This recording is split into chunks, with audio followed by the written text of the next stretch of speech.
اگلی دو آیات میں اتباع رسول صلی اللہ علیہ وسلم اور حب الہی کا تذکرہ اور آپس کا ربط اور اللہ اور اللہ کے رسول علیہ السلام کی اطاعت کو ایک ساتھ بیان کیا جا رہا ہے۔ پس منظر ذہن میں رکھیے، اہل کتاب سے کلام ہو رہا ہے، اہل کتاب کو دعوت دی جا رہی ہے، آخری رسول محمد مصطفیٰ صلی اللہ علیہ وسلم تشریف لا چکے ہیں، ان پر ایمان لاؤ گے تو تم ایمان والے قرار پاؤ گے، اللہ کو ماننے کا دعویٰ ہے تو ان کی اتباع کرنی ہوگی۔ یہ اہل کتاب کو بھی کہا جا رہا ہے، ہم تو ہیں ہی محمد مصطفیٰ علیہ السلام کے نام لیوا الحمدللہ، ہمیں بھی کہا جا رہا ہے محبت الہی کا دعویٰ ہے تو اتباع رسول کا ثبوت پیش کرنا ہوگا صلی اللہ علیہ وسلم۔ مشہور آیت ہے، اگلی آیت سورہ آل عمران آیت نمبر 31، قل معاف کیجیے گا ناظرین کرام، قل ان کنتم تحبون اللہ فاتبعونی یحببکم اللہ ویغفر لکم ذنوبکم، آپ صلی اللہ علیہ وسلم فرما دیجئے اے لوگو اگر تم اللہ سے محبت کرنا چاہتے ہو تو میری، حضور علیہ السلام فرما رہے میری اتباع کرو تو اللہ تم سے محبت فرمائے گا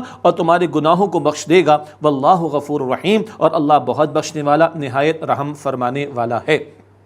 اللہ کی محبت کا دعویٰ ہے، حضور فرما رہے میری اتباع کرو، محبت کا دعویٰ اتباع رسول کا ثبوت مانگتا ہے صلی اللہ علیہ وسلم۔ یہ تو قرآن پاک میں اللہ کی محبت کا ذکر آ رہا ہے۔ حدیث جامع ترمذی میں نبی صلی اللہ علیہ وسلم نے ارشاد فرمایا من احب سنتی فقد احبنی ومن احبنی کان معی فی الجنہ، جس سے میری سنت، میرے طریقے، میرے راستے، میرے عمل سے محبت کی، جس نے میری سنت سے محبت کی یقیناً اس نے مجھ سے محبت کی، اور جس نے مجھ سے محبت کی وہ میرے ساتھ جنت میں ہوگا۔ اللہ کی محبت کا دعویٰ ہے، نبی صلی اللہ علیہ وسلم کی محبت کا دعویٰ ہے تو اتباع رسول اور سنت رسول کی پیروی کا طرز عمل پیش کرنا ہوگا۔ سنت ہر ایک ادا حضور علیہ السلام کی قیمتی ہے، البتہ سنت پوری زندگی پر محیط ہے، اور 23 برس کی سنت بھی ذہن میں رہے، دعوت دین کی سنت جہاں طائف کی گلیاں، اقامت دین کی جد و جہد کی سنت جہاں بدر اور احد کے میدان بھی ہیں، اللہ اکبر، وہ مشن والی سنت بھی تو یاد رہے۔ آج حضور کا مشن، اس کی ذمہ داری ہمارے کاندھوں پر، وقت فرصت ہے کہاں،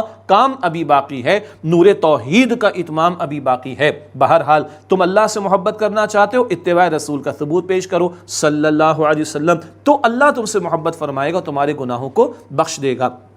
اللہ غفور ہے، رحیم ہے۔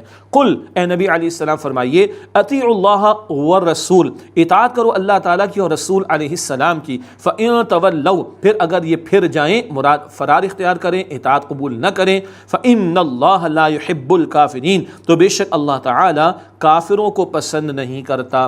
اللہ کو ماننے کا دعویٰ ہے اور اللہ کی اطاعت سے فرار ہے، پیغمبر علیہ السلام کو ماننے کا دعویٰ ہے اور پیغمبر علیہ السلام کی اطاعت سے فرار ہے، عملاً یہ کفریہ طرز عمل ہے۔ ایک ہے عقیدے کا کفر، کوئی انکار کرے محمد مصطفیٰ علیہ السلام کا، یہ تو عقیدے کا کفر ہے، اسلام سے خارج۔ ایک ہے انکار تو نہیں کر رہا قول سے مگر عملاً انکار کر رہا ہے، مانتا ہے محمد مصطفیٰ علیہ السلام کو مگر ان کے احکامات کو توڑ رہا ہے، یہ عملاً انکار ہے، اللہ اکبر، اور انکار کرنے والے کو کافر کہا جاتا ہے۔ اللہ تعالیٰ کافروں کو پسند نہیں کرتا۔ یہ اطاعت رسول صلی اللہ علیہ وسلم کی اہمیت، اطاعت الہی، اطاعت رسول ساتھ ساتھ صلی اللہ علیہ وسلم، اور اطاعت اکثر و بیشتر احکام سے متعلق ہوتی ہے، یہ کرنا یہ نہیں کرنا، اور محبت کے دعوے کے لیے اتباع کا تقاضا ہے، اور اتباع میں احکام سے آگے بڑھ کر ایک ایک ادا حضور علیہ السلام کی اختیار کرنے کی حتی الامکان کوشش کرنی ہے۔ اللہ ہم سب کو اس کی توفیق عطا فرمائے۔ اب اگلا سلسلہ کلام ہے وہ جو نجران کا وفد آیا ہے، ڈیلیگیشن، سن 9 ہجری کا دور ہے، اور بڑا وفد آیا ہے جس میں ان کے چیف پریسٹ بھی موجود ہیں، بڑے بڑے ان کے پادری ہیں اور دیگر ذمہ داران ہیں، اور ان کا ڈائلاگ نبی صلی اللہ علیہ وسلم سے ہوا، اور عیسیٰ علیہ السلام کے بارے میں جو غلط تصورات تھے معاذ اللہ ان کا رد کیا جا رہا ہے، ان کو دعوت توحید پیش کی جا رہی ہے۔ اس پورے مکالمے کے تناظر میں کئی آیات ہیں، کم و بیش 60 کے قریب آیات جو اب اس مقام پر آ رہی ہیں، جن میں توحید کی دعوت بھی ہے اور نصارہ کے غلط عقائد کا رد بھی کیا گیا۔ مسلمانوں کے زیادہ قریب نصارہ ہیں، اور قرآن پاک یہ بتاتا ہے سورہ مائدہ کی آیت نمبر 82 میں، تو جہاں مسلمانوں کو دعوت دینے کا موقع ملے، یہ دعوت نصارہ کے سامنے ہمیں رکھنی چاہیے۔ بڑا پیارا مقام ہے دعوت نصارہ کے سامنے پیش کرنے کے اعتبار سے بھی۔ ارشاد ہوا ان اللہ اصطفیٰ آدم و نوح و آل ابراہیم و آل عمران علی العالمین، بے شک اللہ تعالیٰ نے چن لیا آدم اور نوح علیہ السلام کو، اور آل ابراہیم اور آل عمران کو، یعنی ابراہیم علیہ السلام اور عمران کے گھرانے والوں کو، علی العالمین، جہان والوں پر۔ عمران کون ہیں؟ ایک عمران گزرے ہیں موسیٰ علیہ السلام کے والد، اور ایک عمران گزرے ہیں مریم علیہ السلام کے والد، یہاں وہ مراد لیے گئے ہیں۔ ایک عمران موسیٰ علیہ السلام کے والد معروف ہیں اور ایک عمران بی بی مریم علیہ السلام کے والد ہیں، وہ معروف ہیں۔ ناظرین کرام، یہاں رک کر ایک نقطہ میں آپ کے سامنے رکھنا چاہوں گا۔ سورۃ البقرہ کا مطالعہ کر رہے تھے، بڑے بھاری بھرکم احکامات آئے تھے، سورہ آل عمران میں داخل ہوئے ہیں، اب کچھ واقعات آ رہے ہیں اور واقعات قرآن پاک بیان کرتا ہے اور بڑی تیزی کے ساتھ قرآن پاک کے مضامین بدلتے ہیں اور پڑھنے والے کی توجہ بڑھتی ہے اور اس کا انٹرسٹ اور ڈیولپ ہوتا ہے، اور ہم تو سمجھ کر قرآن پاک کا ترجمہ پڑھ رہے ہیں الحمدللہ۔ تو آپ غور کیجئے کیسے تیزی سے مضامین بدل رہے ہیں۔ اب دیکھیے بی بی مریم علیہ السلام کی والدہ کا تذکرہ آگے چل کر آ رہا ہے، جناب عمران کی زوجہ اور بی بی مریم کی والدہ کا بیان۔ بی بی مریم کی ولادت کا ذکر پہلے آئے گا، پھر بی بی مریم علیہ السلام کے ہاں حضرت عیسیٰ علیہ السلام کی معجزانہ ولادت کا ذکر بھی آئے گا، درمیان میں حضرت زکریا علیہ السلام کے ہاں معجزانہ طور پر حضرت یحییٰ علیہ السلام کی ولادت کا ذکر بھی آئے گا۔ تو اب معجزوں اور معجزات کا تذکرہ بھی آ رہا ہے اور بڑے قیمتی واقعات آ رہے ہیں، اور قرآن کریم کا یہ اعجاز ہے کہ واقعات بدلتے ہیں اور حالات بدلتے ہیں، بیانات بدلتے ہیں اور دلچسپی بندے کی برقرار رہتی ہے، بلکہ اس میں اضافہ ہوتا ہے۔ فرمایا ذریۃ بعضھا من بعض، وہ اولاد تھے ایک دوسرے کی، یعنی ان انبیاء علیہ السلام کے گھرانوں کے تسلسل میں آگے نبوت کا سلسلہ جاری رہا۔ واللہ سمیع علیم، اور اللہ سننے والا، علم رکھنے والا ہے۔ اذ قالت امرأة عمران رب انی نذرت لک ما فی بطنی محررا فتقبل منی۔ یاد کی جب عمران کی بیوی نے کہا، بی بی مریم کی والدہ ہیں اور حضرت عمران کی زوجہ، جب عمران کی بیوی نے کہا اے میرے رب جو میرے بطن میں ہے میں نے تیری نظر کیا سب سے آزاد رکھ کر، پس تو میری جانب سے قبول فرما لے۔ یہ نظر کرنا کس معنی میں ہوتا تھا؟ اللہ کے دین کی خدمت کے لیے۔ ان کی خواہش تھی کہ اللہ بیٹا عطا فرمائے تو بیٹے کو اللہ کے دین کی خدمت کے لیے نظر کر دیں گی، وقف کر دیں گی۔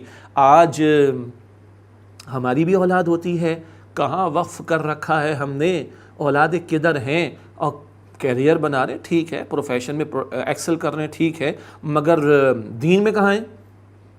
دین میں کدھر ہیں؟ ادھر ایکسل کر رہے ہیں، ادھر آگے بڑھ رہے ہیں۔ اللہ کا کلام یہ قصے محض قصوں کے طور پر بیان نہیں کرتا، ہماری ذہن سازی کے لیے، ہماری تربیت کے لیے، ہماری رہنمائی کے لیے، ہماری ہدایت کے لیے سب کچھ بیان ہوتا ہے۔ تو جناب عمران کی زوجہ بی بی مریم کی والدہ، ان کی خواہش ہے کہ اللہ بیٹا دے دے، تو اس کو بالکل باقی ساری فکروں سے آزاد کر کے اے اللہ تیرے لیے مقرر کر دوں گی، نظر کر دوں گی، فتقبل منی، پس تو میری جانب سے قبول فرما لے، انک انت السمیع العلیم، بے شک اللہ تو خوب سننے والا، خوب علم رکھنے والا ہے۔ فلما وضعتها، پس جب انہوں نے ان کو جنم دیا، یعنی بی بی مریم پیدا ہو گئی، اللہ نے بیٹی دے دی، قالت ربی انی وضعتها انثى، تو وہ عرض کرنے لگی اے میرے رب میں نے تو جنم دیا ہے ایک لڑکی کو، میں تو بیٹے کی خواہش رکھتی تھی، واللہ اعلم بما وضعت، اور اللہ خوب جانتا ہے جو انہوں نے جنم دیا، ولیس الذکر کالانثی، اور کوئی لڑکا اس لڑکی جیسا نہیں ہو سکتا تھا۔ سبحان اللہ، بی بی مریم کے بارے میں ٹریبیوٹ آگے آئے گا اللہ تعالیٰ کی طرف سے، سبحان اللہ، تو کوئی لڑکا اس لڑکی جیسا نہیں ہو سکتا تھا۔ وَإِنِّي سَمَّيْتُهَا مَرْيَمَ وَإِنِّي أُعِيذُهَا بِكَ وَذُرِّيَّتَهَا مِنَ الشَّيْطَانِ الرَّجِيمِ، اور میں نے اس کا نام مریم رکھا، ان کی والدہ عرض کر رہی ہیں، اور میں اس کو اور اس کی اولاد کو تیری پناہ میں دیتی ہوں اے اللہ شیطان مردود سے۔ بہت قیمتی بات، اول تو اولاد دے دی، اللہ نے بیٹی دی، اللہ کے فیصلے پر راضی ہیں، اور آگے کیا بات ہے؟ نام مریم رکھا، اور کہہ رہی ہیں اے اللہ اس کو اور اس کی اولاد کو تیری پناہ میں دیتی ہوں شیطان مردود سے۔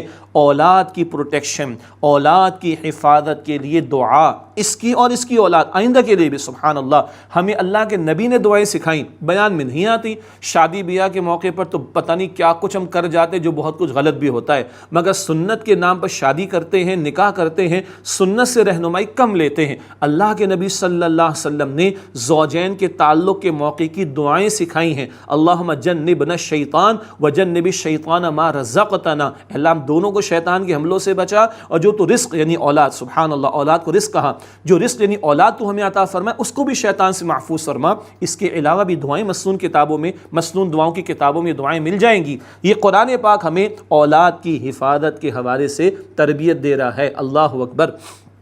فتقبلها ربها بقبول حسن وانبتها نباتا حسنا، تو ان کو ان کے رب نے اچھی طرح قبول فرمایا اور ان کو اچھی طرح پروان چڑھایا. وکفلها زکریا، اور ان کو سپرد کیا زکریا علیہ السلام کے. ایک رائے کے مطابق یہ خالو ہیں بی بی مریم کے، اور یہ سپرد کرنے کا مطلب کیا ہے؟ تعلیم کے لیے، تربیت کے لیے. یہ پیغمبر کے گھرانے ہمیں بتا رہے ہیں، اور یہ بی بی مریم علیہ السلام کا ذکر ہمیں بتا رہا ہے. یہ قرآن ہمیں بتا رہا ہے تربیت کے لیے کسی کے حوالے کرنا. آج تو ہم نے حوالے کر دیے اداروں کے اور باقی گیجٹس کے. تعلیمی ادارے، اس کے بعد بچے گیجٹس کے حوالے ہیں. ماں باپ ہوں، بزرگ ہوں، بڑے ہوں، مینٹورز ہوتے تھے، تربیت ہوتی تھی، مجلسیں ہوتی تھیں، نشستیں ہوتی تھیں، تقوی والے ہوا کرتے تھے، اللہ والے ہوا کرتے تھے، ماحول ہوا کرتا تھا. اب تو تصور ہی ختم ہو گیا. تو ویکیوم آئے گا تو کوئی اور جگہ لے جائے گا، اور جب کوئی اور جگہ لے جائے گا تو ہماری اقدار کا ستیہ ناس ہو جائے گا. اور ستیہ ناس اقدار کا ہو رہا ہے. بچیاں گھروں سے بھاگ رہی ہیں، بچے جو ہیں ماں باپ کو گھروں سے بھگا رہے ہیں. انا للہ و انا الیہ راجعون. تو یہ تربیت، یہ سپرد کرنا ذہن میں رہے تربیت کے حوالے سے. وکفلها زکریا، اور ان کو سپرد کیا زکریا علیہ السلام کے. کلما دخل علیہا زکریا المحراب وجد عندها رزقا، جب جب زکریا علیہ السلام ان کے پاس حجرے میں داخل ہوتے تو ان کے پاس کھانا پاتے. یہاں حجرے سے مراد کمرہ نہیں ہے، بلکہ اس معنی میں کہ ایک عبادت گاہ کے ساتھ علیحدہ کچھ کمرے ہوتے خاص عبادت گاہ کے لیے، بلکہ یوں کہیں کہ خاص انفرادی عبادت کے لیے، اس کو حجرہ کہا جا رہا ہے. یعنی محراب کا ترجمہ ہم نے حجرہ کیا. محراب کا ترجمہ محراب نہیں کیا جو مسجد کی محراب ہوتی ہے، مراد حجرہ ہے جو الگ سے کمرہ ہو انفرادی عبادت کے اعتبار سے. تو جناب زکریا علیہ السلام بی بی مریم کے پاس آتے. قرآن پاک کہہ رہے ہیں ان کے پاس رزق پاتے. رزق سے مراد دی گئی بے موسم کے پھل ہوتے. یہ اللہ تعالیٰ کی شان، اللہ تعالیٰ کرامت عطا فرماتا ہے غیر انبیاء کو. دوسرا یہ رائے بھی بیان کی گئی کہ ان کی زبان پر حکمت کی باتوں کو اللہ تعالیٰ نے جاری فرما دیا. کسی خاتون کو اللہ نے نبی نہیں بنایا، مگر حکمت تو اللہ تعالیٰ خاتون کو بھی عطا کر سکتا ہے. تو جناب زکریا دیکھتے بے موسم کے پھل، یا دوسری رائے کے مطابق ان کی زبان پر، بی بی مریم کی زبان پر وہ کلمات جاری دیکھتے علم و حکمت کے، تو ان کو بڑا دھشک سا آتا تھا. قال، انہوں نے فرمایا، یا مریم انا لکی ھذا، اے مریم یہ تمہارے پاس کہاں سے آیا؟ یہ بے موسم کے پھل ہوں یا خوبصورت باتیں تمہاری زبان پر جاری کہاں سے؟ قالت ہوا من عند اللہ، انہوں نے عرض کیا کہ یہ تو اللہ سبحانہ وتعالی کی طرف سے ہے، یہ دین اللہ کی ہے. ان اللہ یرزق من یشاء بغیر حساب، بے شک اللہ تعالیٰ جسے چاہتا ہے بے حساب رزق کو عطا فرماتا ہے. اب جب یہ سب کچھ ہوا، ادھر فوراً زکریا علیہ السلام اللہ تعالیٰ کی طرف متوجہ ہو گئے. یہ حالات و واقعات پیش آتے، بندہ تأثر لیتا ہے اور رب کی طرف رجوع کرتا ہے. خیر زکریا علیہ السلام تو اللہ کے پیغمبر ہیں. ہنالک دعا زکریا ربہ، وہیں زکریا علیہ السلام نے اپنے رب سے دعا کی. قال رب ھب لی من لدنک ذریۃ طیبہ، اے میرے رب مجھے اپنے پاس سے پاکیزہ اولاد عطا فرما. ہم صرف اولاد مانگتے ہیں. ارے بھائی پاکیزہ اولاد مانگو. پیغمبروں نے اولاد مانگنا سکھایا، کیسی اولاد مانگی جائے؟ ذریۃ طیبہ، پاکیزہ اولاد. انک سمیع الدعاء، بے شک اے اللہ تو دعا کا خوب سننے والا ہے. فنادته الملائکۃ وهو قائم یصلی فی المحراب، تو انہیں آواز دی فرشتوں نے جبکہ وہ محراب یعنی حجرے میں کھڑے نماز ادا کر رہے تھے. یہاں بھی محراب کا ترجمہ حجرے کا. ان اللہ یبشرک بیحییٰ، فرشتوں نے کیا بشارت دی کہ بے شک اللہ آپ کو خوشخبری دیتا ہے یحییٰ کی علیہ السلام. مصدقا بکلمۃ من اللہ وسیدا وحسورا ونبیا من الصالحین، وہ اللہ تعالیٰ کے حکم کی تصدیق کرنے والے ہوں گے، سردار ہوں گے، نفس کو قابو میں رکھنے والے ہوں گے، اور نیک لوگوں میں سے نبی ہوں گے.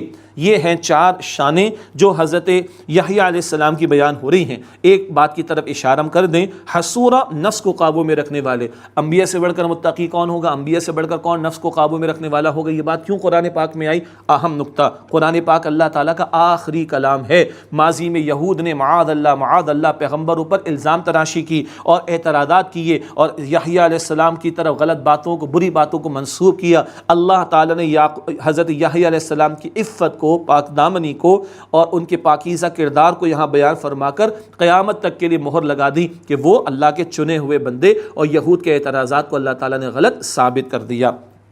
قال رب انا یکون لی غلام وقد بلغنی الکبر وامرأتی عاقر، زکریا علیہ السلام نے عرض کی اے میرے رب میرے ہاں لڑکا کیسے ہوگا جبکہ مجھے بڑھاپا پہنچ چکا ہے اور میری بیوی وہ تو بانجھ ہے، ظاہری حالات تو ایسے نہیں۔ قال كذلك اللہ يفعل ما يشاء، فرمایا اسی طرح اللہ تعالیٰ جو چاہتا ہے کرتا ہے، اللہ تعالیٰ اسباب کا پابند تو نہیں ہے۔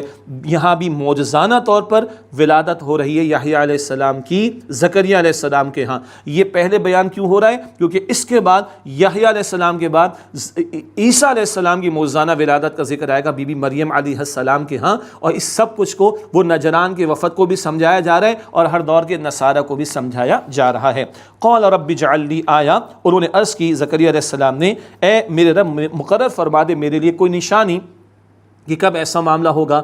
قال آیتک الا تکلم الناس ثلاثۃ ایام الا رمزا، اللہ نے فرمایا تمہاری نشانی یہ ہے کہ تم لوگوں سے 3 دن تک بات نہیں کر سکو گے مگر اشارے سے۔ مراد ہے کہ یہ کیفیت طاری ہو جائے گی، کوئی بیماری وغیرہ کا معاملہ نہیں، جب یہ کیفیت طاری ہو تو بس بچے کی ولادت ہونے والی ہے۔